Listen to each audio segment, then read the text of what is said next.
and we will take the Pelecypods quiz. Very short quiz. And now that I think about it, I might have to scan that in online, but I'll get it taken care of during the video. All right.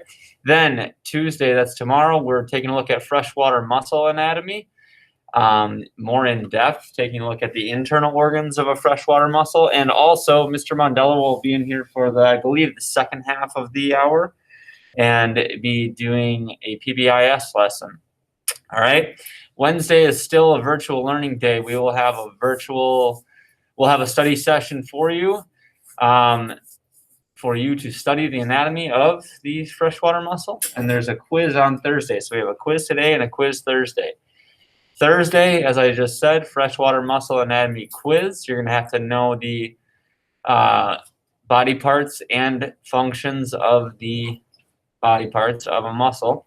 And then Friday, we are getting right into cephalopods, which is another type of mollusk, which includes octopuses, squids, cuttlefish, and we'll begin to watch King of Camouflage, which is a pretty cool video about the cuttlefish. So here's all of our learning targets for this week. We may hit more, we may not hit all of these, but we only have 8. And then you can go further in detail. This basically just, if you scroll down to your learning type, to live remote, it's basically a little bit more in detail version of what we're going to do this week. So that's what we're doing this week, week 25 of the school year already.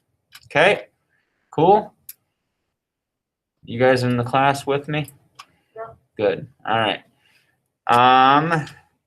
And then after we take this quiz, we should all be caught up together, so you guys won't be too far ahead of us, or you won't be. Parker and Ryan won't be. After this quiz, that should be all. Right. Quiz on our last day of math. So right. after that, should be. So I'm going to try to zoom in here for the people online. Our learning target for today is construct explanations and design solutions. That's number 6. I know that's blurry. I don't know how else to make it work. And then what we're going to do is gather information about shelled organisms by watching the Eyewitness Shell and be able to explain key characteristics of pelecypods. Why? So we can compare and contrast with other organisms and be able to explain ourselves using evidence we've gathered. Okay? How will you know you're successful? When you have completed the Eyewitness Shell activity sheet and also completed the quiz on pelecypods. So where are those things? You got your Eyewitness Shell activity sheet? Eyewitness Shell? Get it out. Get it out. And then online, you guys and gals should have it. It is about to be moved into today's folder. Eyewitness Shell activity sheet. There's pelecypod notes. Yeah. Delete.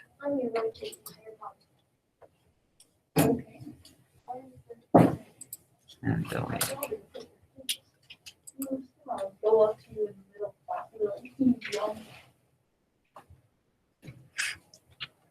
So it's in the week 25 folder.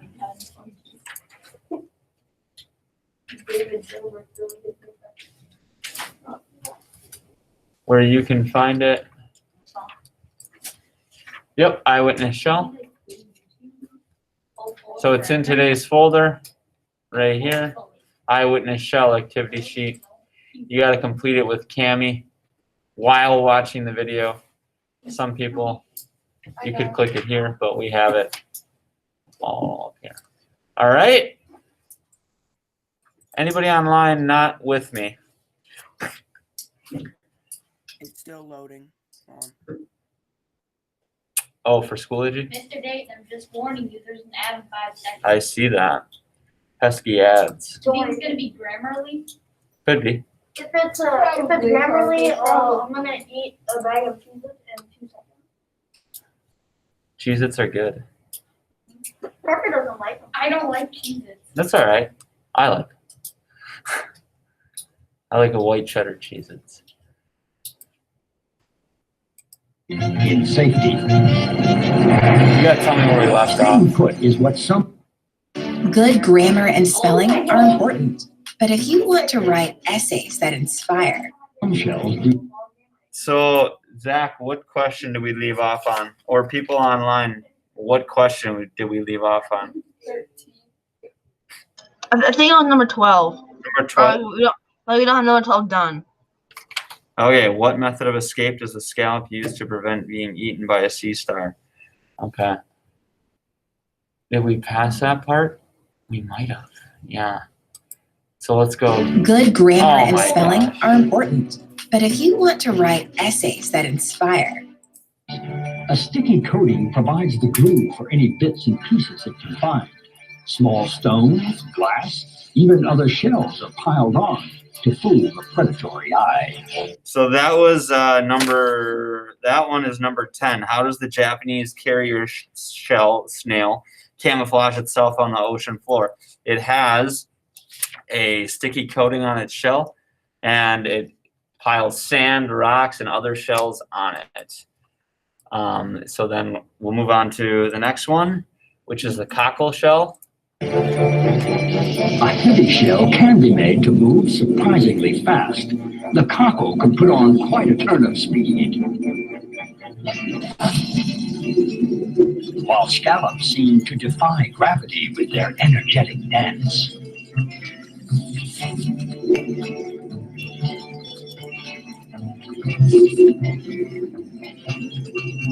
A scallop's multiple eyes help it spot an approaching predator. But just how many does it see?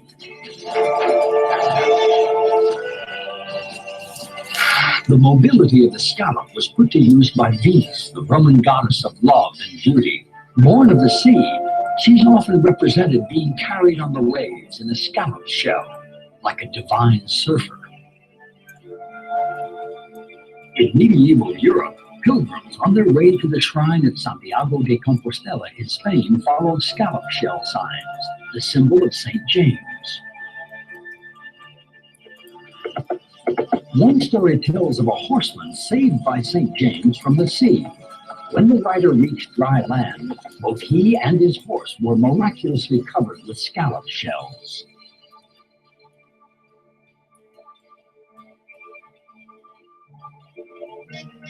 As well as protection from predators, a shell offers a permanent shelter.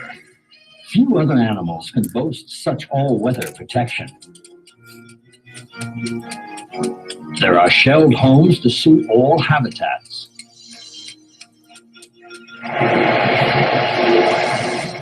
When wave power is the challenge, there are ingenious solutions.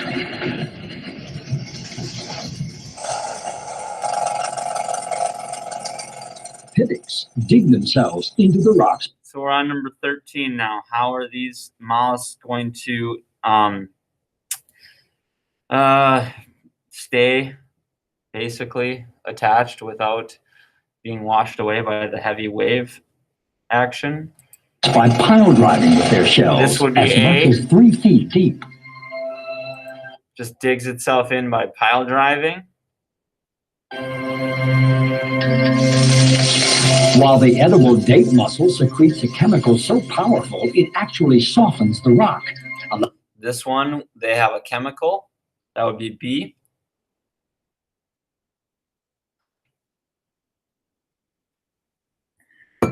Chemical softens the rock and allows it to dig in deep.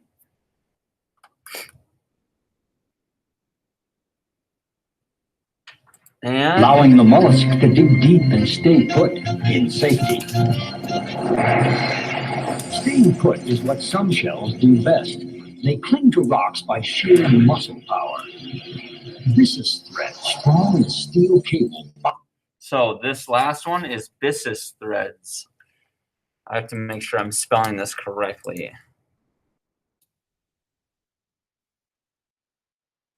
Yeah, I figured that I spelled it wrong.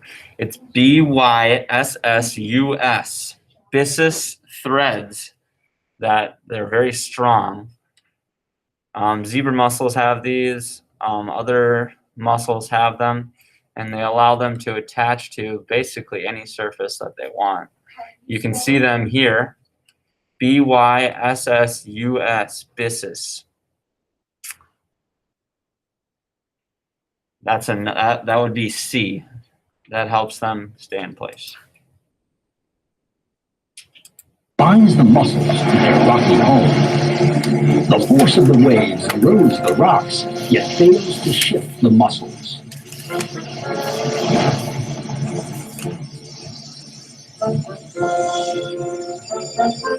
Beneath the waves, the same fine thread anchors the noble pen shell to the seabed. With the strength of steel comes the softness of silk. In Taranto, Italy, pen shell byssus was woven into the finest gold cloth. For generations, the crowned heads of Europe wore lace woven from this rare and naturally golden thread. So that is number 14. What product of pen shells was used to produce a golden thread woven for clothing worn by royalty? Those were those byssus threads, or the byssal threads.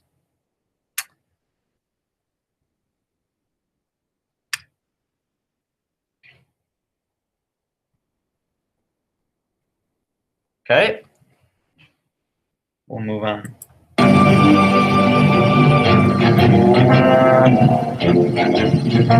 On dry land, some shelled creatures stay in the race using a different engineering strategy altogether. The shell of the tortoise is an extension of its backbone. A shell on the outside and a skeleton on the inside provide double protection. Although the tortoise can walk, albeit awkwardly, on land, the turtle takes to the water with astonishing grace and agility.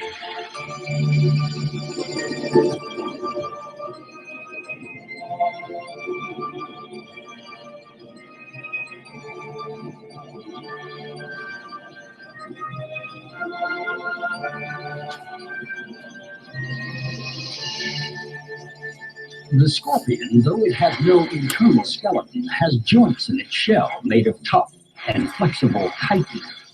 Nimble and dangerous, it scours the desert looking for prey, licensed to kill with its own lethal weapon. A brush with a scorpion has a real sting in its tail.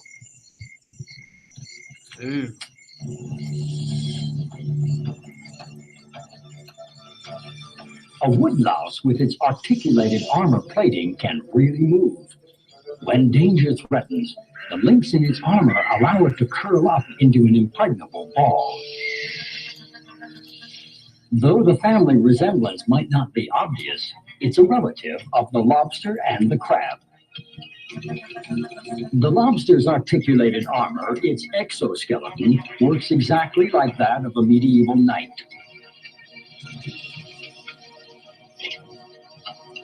A suit of armor provides protection, but sheer weight makes any kind of movement ponderous and exhausting.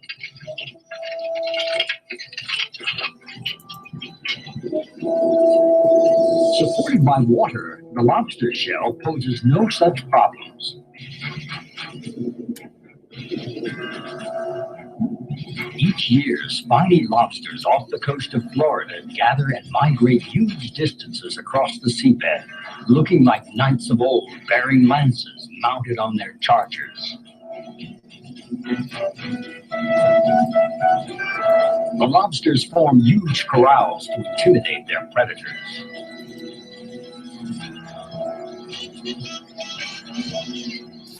When group defense is no option, a shell on your back can prove to be the difference between life and death.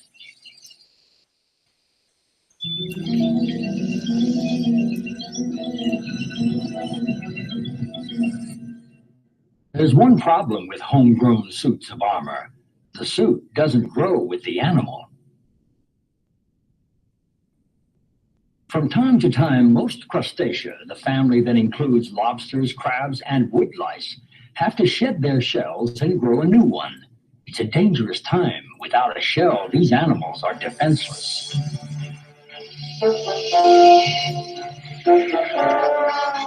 Nature's armor plating comes in many sizes and shapes and offers a degree of protection that the speedy but vulnerable hare might envy.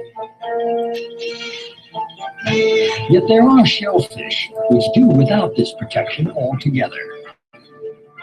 Surprisingly, cuttlefish and squid are shellfish too, but their shell is severely reduced. Now they only have a small internal shell which gives rudimentary support to their mass of flesh and muscle. The giant squid is the largest of all the invertebrates, growing up to 20 yards from end to end.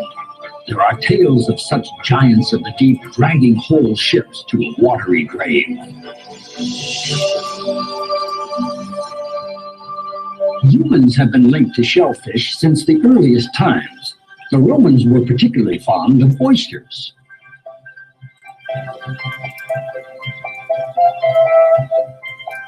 And they loved the color purple. They obtained it from the humble murex, a sea snail, which was ground up to make a dye called Tyrian purple. It took 8,000 shells to make just a pinch or two of this dye. Few Romans could afford the luxury, and under Nero, only the emperor himself was permitted to wear this most royal of colors.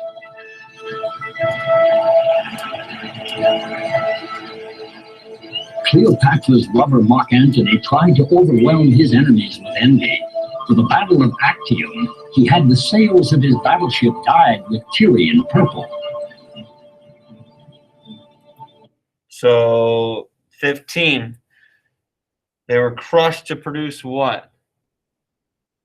Yeah, Parker. The purple dye. Purple dye. Purple dye. Purple was a color of royalty.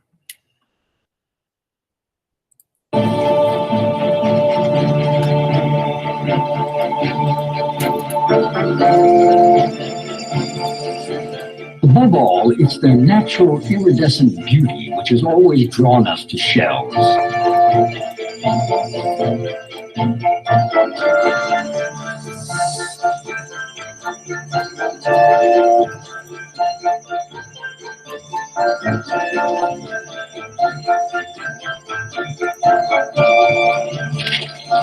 Once, shells were used as hard cash. On the east coast of the United States, wampum, discs cut from the purple rim of the quahog clamshell, was common currency for some Native Americans.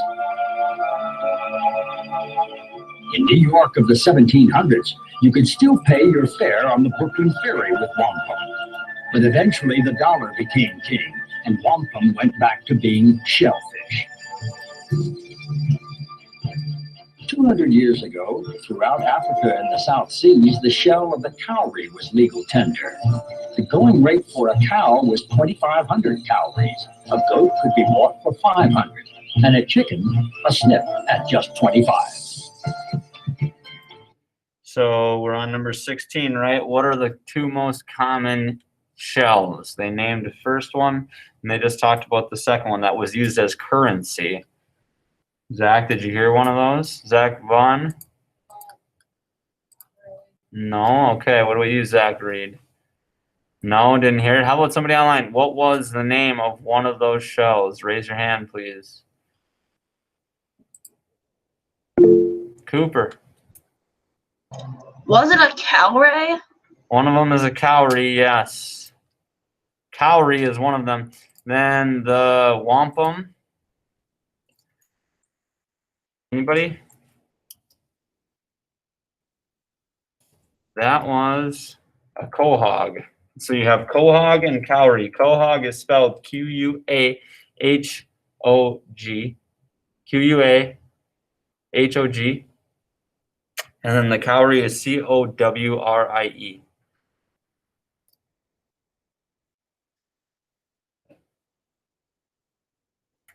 So that's how Peter defends the city guy. Yeah.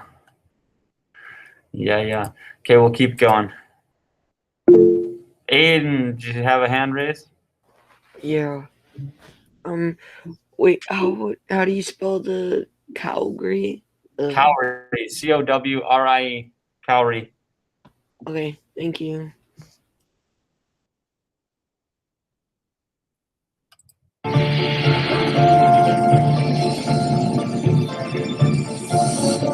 A hard shell protects the riches of life to come. The coconut, fruit of the coconut palm, protects its seed within a hairy outer shell. Travelers of tropical seas, coconuts may drift thousands of miles before they wash up on dry land, split, and germinate. Unless the robber crab gets to them first. For the land-based robber crab has developed a taste for coconuts, and with it, the tree climbing skills to collect them.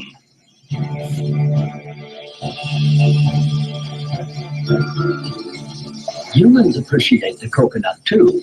In Kerala, India, it provides food, fuel, and livelihood to the local people. And its shell is the focus of religious ceremonies.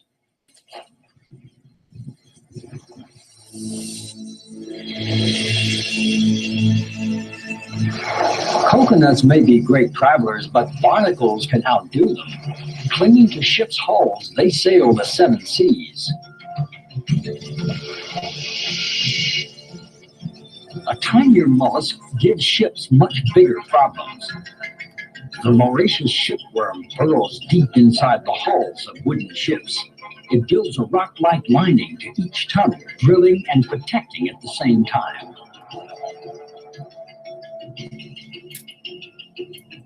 This devastating pest inspired 2 British engineers to develop a new tunneling technique using this very principle.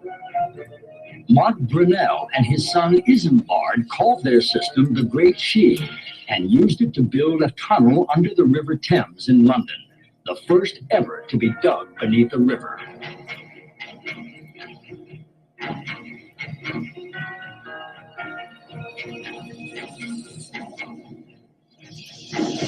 More inventive inspiration came from the nautilus, a relative of the squid and descendant of the ammonite. Though not much of a horizontal swimmer, it is a master of the vertical.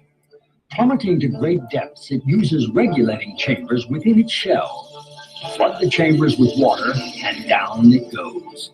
Push the water out with gas, and up she rises. Precisely the technique that inspired the first submarine, named the Nautilus.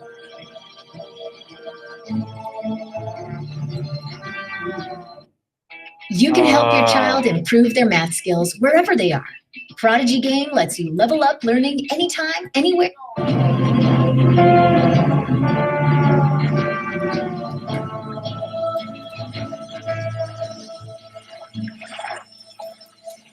Wherever we look, we can find shells shaping our landscape. Even beneath the seas, coral reefs are made up of the exoskeletons of countless tiny creatures, billions of coral polyps, each secreting its own minute limestone shell. Some of the smallest shells of all are found swimming with the plankton, a perpetual snowstorm of microscopic creatures drifting in the currents, creating a rich and nutritious soup for thousands of other species.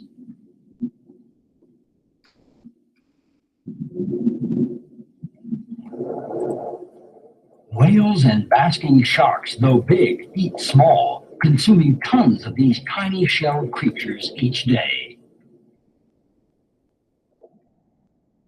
But the largest seashell, the giant clam, can grow up to 3 feet across and weigh as much as a baby elephant.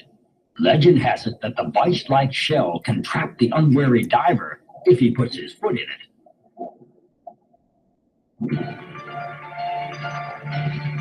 Whether true or not, divers are willing to face other real perils in search of the treasure provided by another underwater mollusk. That mollusk is the oyster. That treasure is the pearl.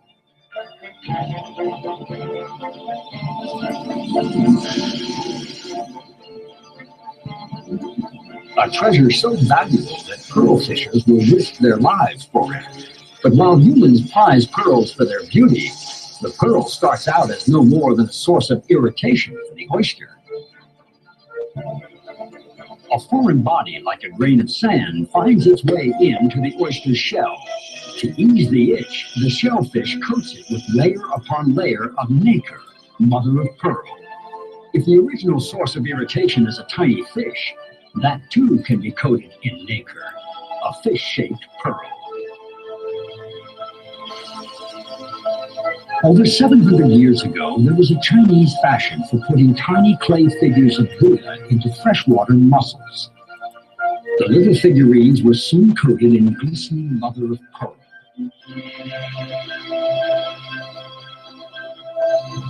Pearls come in different colors: white, pink, even black, according to the species that produces them. The largest pearl ever found is the pearl of Allah, produced by what must have been a very irritated clam. It weighs more than a sack of potatoes.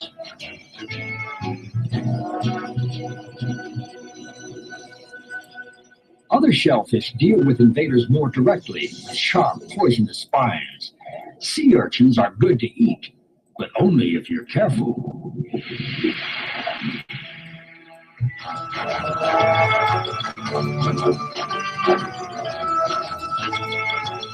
Sheer size can be an effective way to discourage interference. The tortoise family includes some formidable shelled giants. The Galapagos tortoise can weigh in at 600 pounds and often lives 100 years or more. Some turtles grow a massive 7 feet long with the weight of 10 men.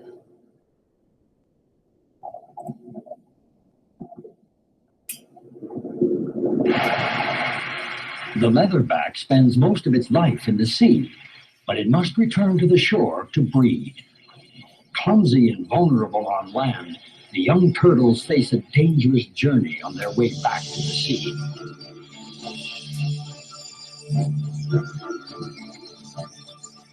The opposite is true of land crabs. Though well adapted to land life, their evolution from sea crabs means they must lay their eggs in the ocean, or as near as they can manage.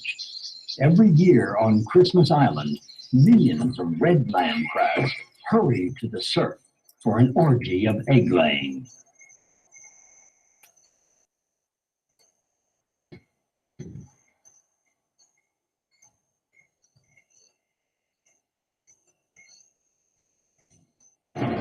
While the eggs need the sea to survive, for their parents it's a huge risk. These crabs left the sea behind so long ago they can no longer survive beneath the waves. They've forgotten how to swim. Of all the shells, a bird's eggshell is perhaps the most perfectly designed. Fragile enough for a hatchling to peck its way out, the shape of an egg allows it to resist enormous pressure.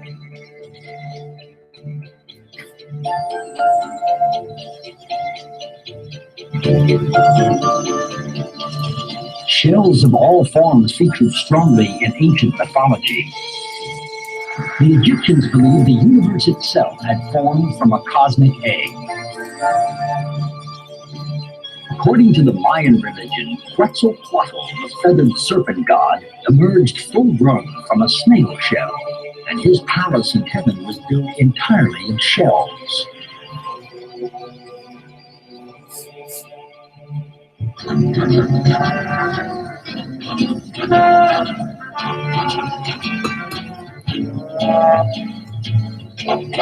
On land, in the sea, in the depths of the human imagination, shells have kept and earned their place.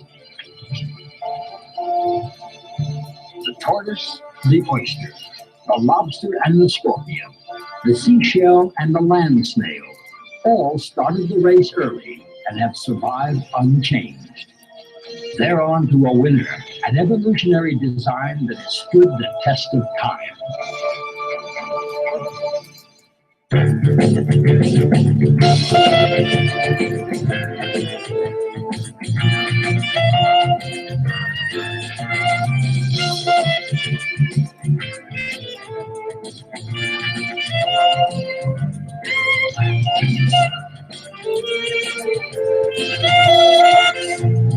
All right, there you have it. So that online students, you should turn in the Eyewitness Shell video series assignment, the activity sheet.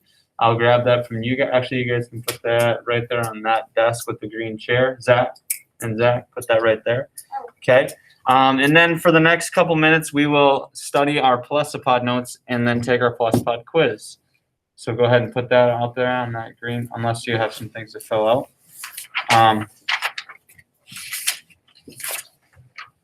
Yes. have a question. What time units of measure for the weight that they use. Why do they use like a sack of potatoes? When? Yeah, why do they use a sack Oh, of why? potatoes? Probably because they didn't have like accurate scales and stuff like that. So they just eyeballed it? Pretty much, yeah. Like they probably didn't have like the accurate scales that we have and things down to a certain, down to a science like that. They've done it for 2 seasons. What's? Still doesn't. Oh, you mean this guy? Or are you talking about back in the day? No, I mean like that guy.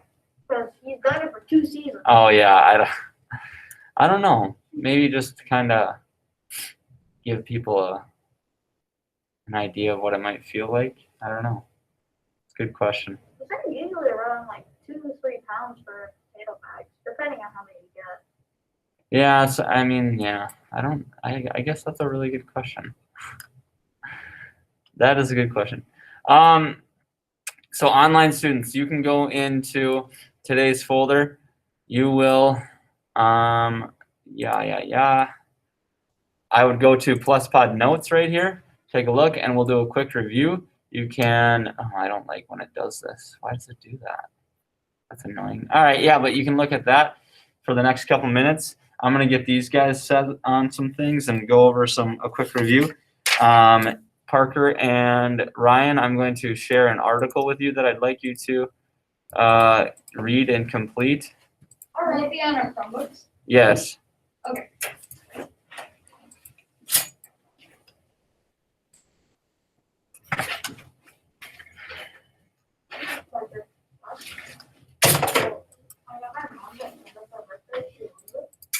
And I almost burnt my computer on it. So I got my mom a candle from the work. She really likes it. And so when I was moving her so she could read it, I almost So Zach and Zach, get out your notes.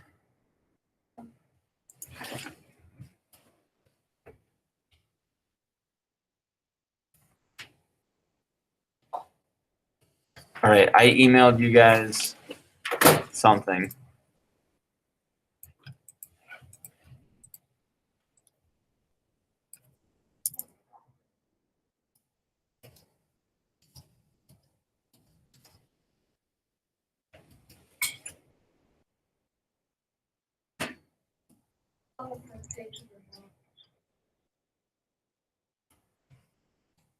Take this.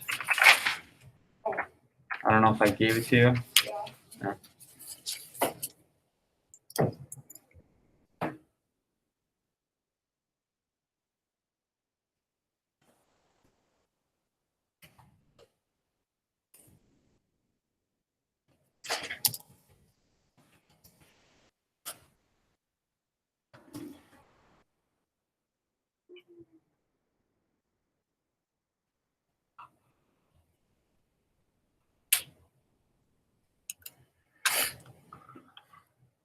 You guys got the email? Yep. Okay, cool. So,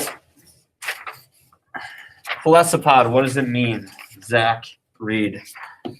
What is- means hatched. Hatchet-footed, right? Like a hatchet. Everybody know what a hatchet is? Yeah. Okay, like a mini version of an axe almost. Okay. Next, how about what produces the shell? What part of it, of the Pelecypod, produces the shell? Sawyer, what part of a Pelecypod produces its shell?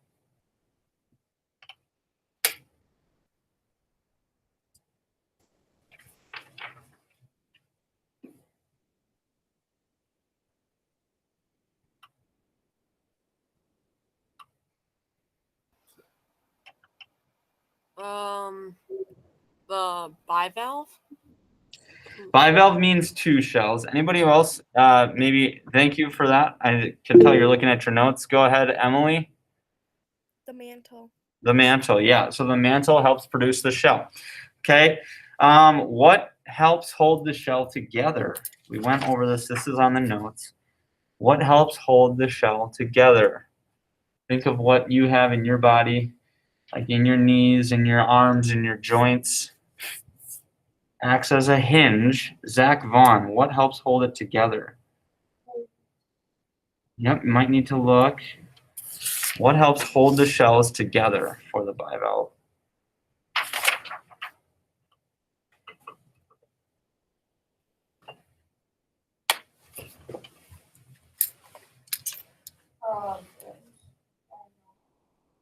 Take a look on the other side if you haven't found it. Yep. Okay. What helps hold the shell together?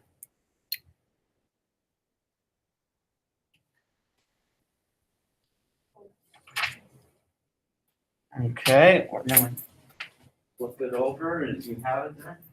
All bivalves have two shells held together by on the top. On the top. Yep, a ligament. Okay, so a ligament is what helps holds the shell together. Okay, a ligament is what helps hold the shell together. That's on the second page. Let's see, what else can we talk about? How about what do the gills of the shell do, or the clam do? What do the gills do, Cooper? What's the main function? They inhale, exhale oxygen, or Yeah. oxygen and exhale carbon dioxide. Yep, so that would be breathing, right? Respiration is their main function. Respiration is their main function. Okay. How about what do they have at the end of their body that helps them take in what they need and take out, expel what they don't need? What are those things?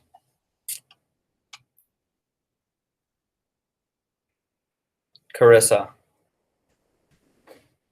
Siphons. Yep, very good. Siphons, those are tubes. Awesome. Clams, they reproduce sexually or asexually?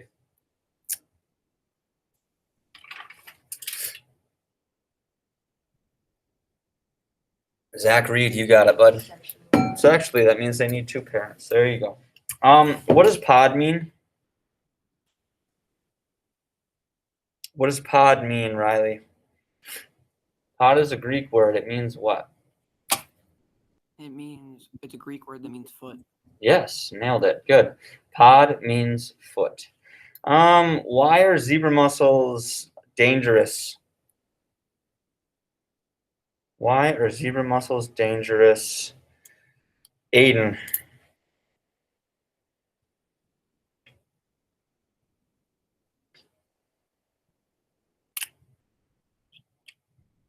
Stone.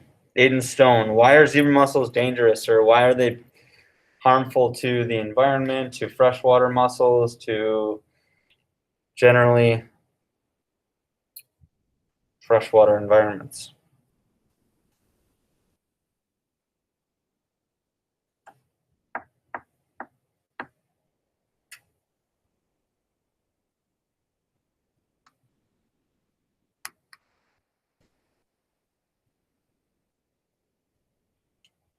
Yo, Aiden Stone, are you there today, bud?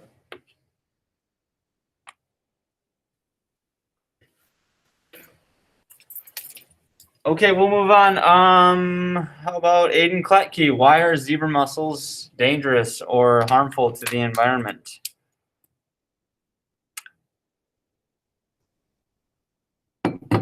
It threatens fresh water, it's like a poison type thing. Not necessarily poison, but why are they considered? They're an invasive species. Why? Anybody have that?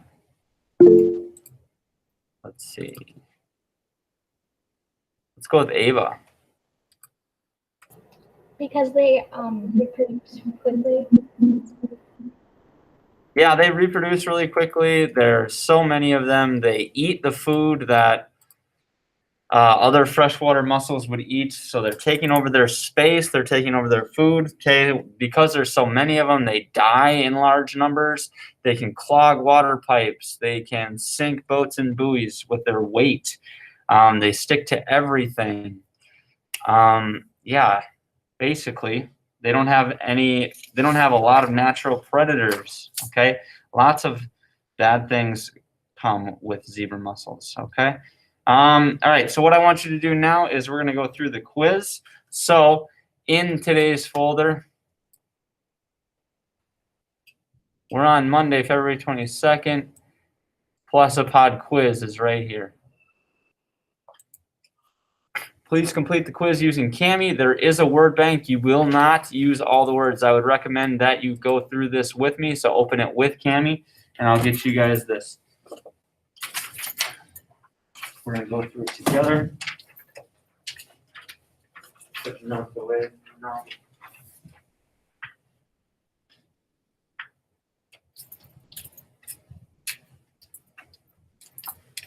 All right. So here we go. Number 1.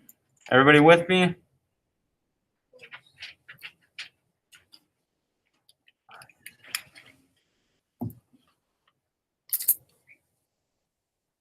Good over here, fellas?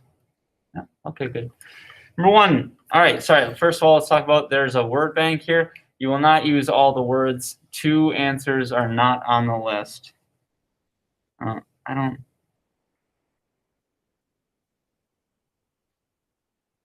Yeah. Okay, we'll go through it together. Just go through it with me. It won't let me open it in Cameo. Okay. Anybody else have the problem with that?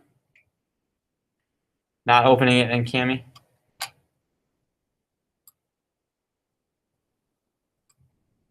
Judging by silence, I'm going to guess no. Riley, refresh. And then there should be something. So refresh your page.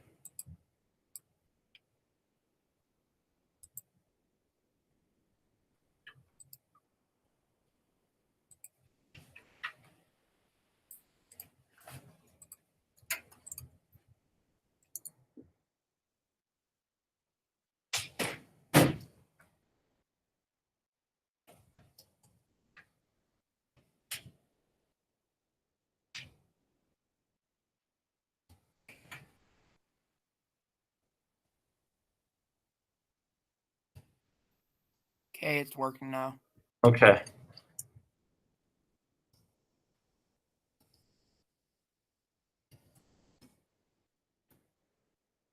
Alrighty, so let's go over this. Define pelecypod. Define pelecypod. So what does pelecypod mean? Take a look down here. You will not use all the words. Does pelecypod mean stomach, asexually, head-footed, intestine, shell, kidneys, water, siphon tube, mantle, sexually, chemicals, blood, stomach-footed, touch, light, hinges, arm, hatchet-footed, foot, respiration, or transpiration. Okay, which does that mean? What does pelecypod mean? I'm going to actually do something here. I want to draw something we will not use. Never mind, forget. All right. Number 2, the shell of a bivalve is produced by the blank. What produces the shell of the bivalve? What part of the bivalve produces the shell? I will tell you it's not shell. The shell does not produce the shell.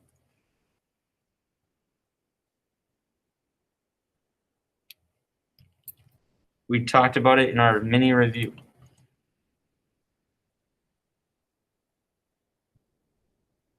A lot of these don't make sense, like stomach. The stomach does not produce the shell. Asexually doesn't even fit the word, doesn't match the question, right? Head-footed doesn't even match the sentence. Wouldn't even make sense. The shell of a bivalve is produced by the head-footed. No, that wouldn't make any sense. So we need to be able to eliminate some of these things, right? Okay, number 3, bivalve shells of mollusks are held together by, what are they held together by?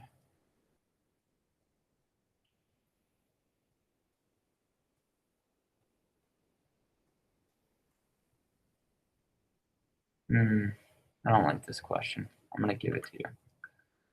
Since it's not, that makes me mad. All right, number 3 is hinges. Okay, now on your notes and what we talked about was there being ligament and adductor muscles, and they act as hinges, like a door hinge, right? What does a door hinge allow it to do? It allows it to open and close, right? So number 3 is hinges. Please, everybody, for number 3, please put hinges. Hinges. Hinges.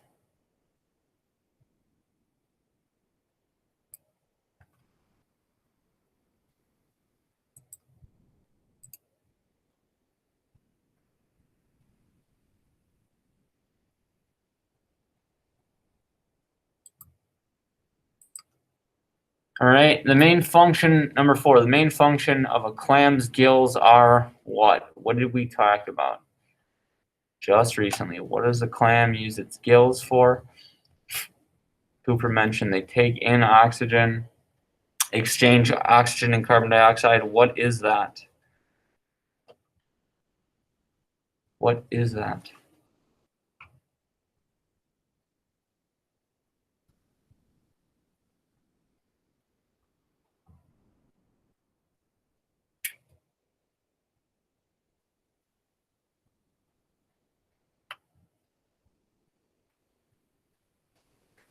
Number 5 and 6. Food of the clam is digested in the blank and is absorbed in the blank. So what digests it and what absorbs it?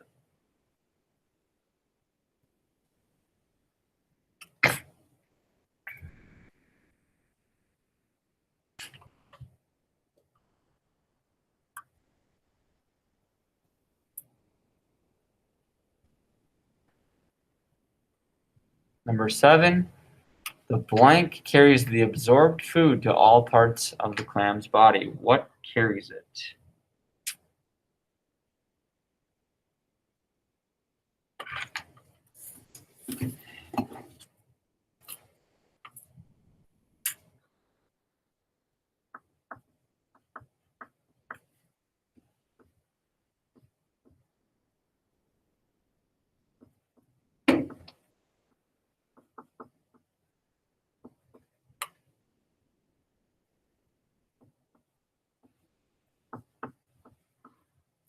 Number 8, waste and carbon dioxide are passed out through a blank at the end of the clam's body.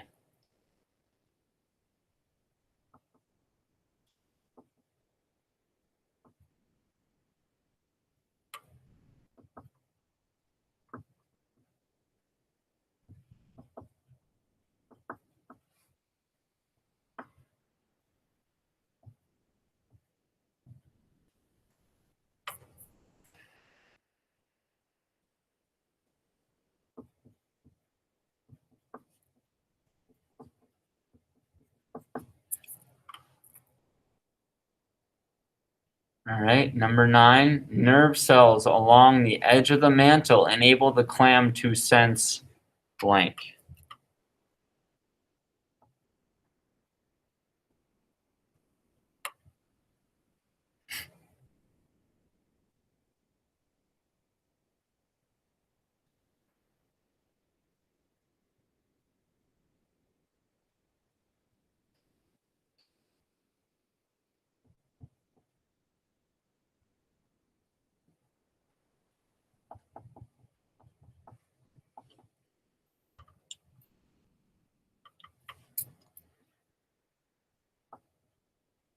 Number 10, clams reproduce blank, sexually or asexually? That's going to be your answer. Which one? Sexually or asexually? You choose.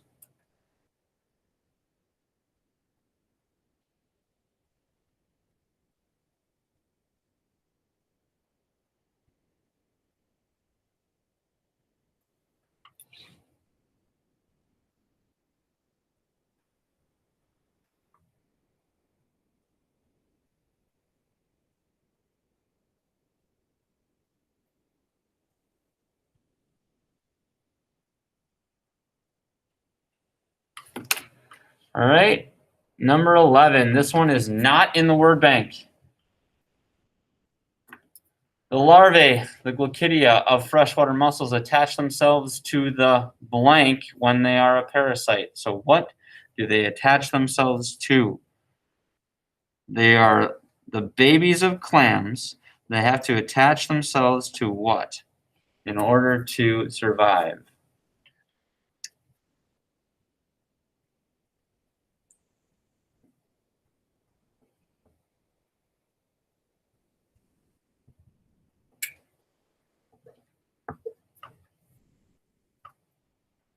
Number 12, pod is a Greek word meaning what?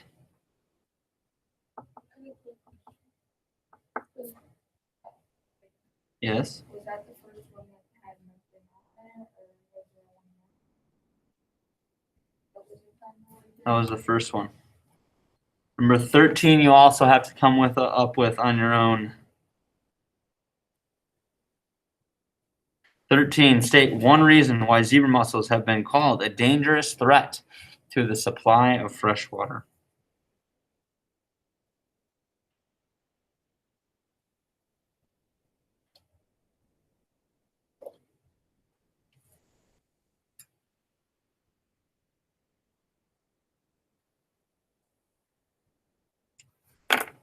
And that is that.